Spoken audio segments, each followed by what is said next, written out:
Le projet de loi 251 contre la traite des personnes obligerait, entre autres, les hôtels à tenir un registre des clients et à permettre à la police d'y accéder plus facilement. Bill 251 is a major threat. Un précédent dangereux selon cet activiste qui y voit un élargissement des pouvoirs policiers et s'inquiète du profilage racial qui pourrait en découler. Plus de 70 groupes militants ont lancé un appel aux partis politiques ontariens pour demander le retrait de ce projet de loi qui passe devant le comité de justice permanent les 12 et 13 mai.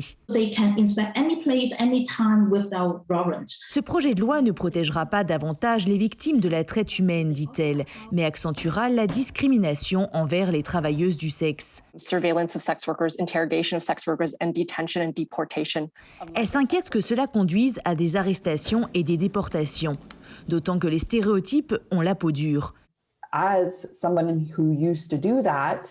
J'ai été travailleuse du sexe, raconte Naomi, devenue aujourd'hui avocate. Si un policier m'avait rencontrée, il aurait probablement pensé que j'étais une victime. Moi, une jeune femme autochtone, dans un hôtel, dans une région où il y avait de la traite humaine.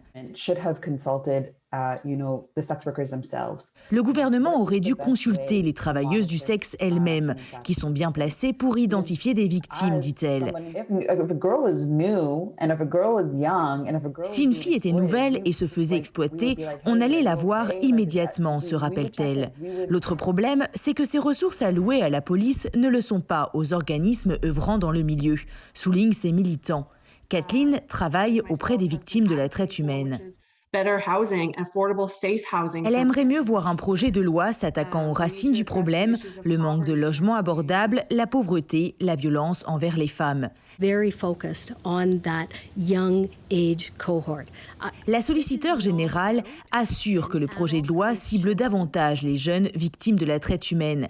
Elle ajoute que la moyenne d'âge actuelle est de 13 ans et qu'il y a urgence à agir car 40% de la traite de personnes au pays se produit en Ontario.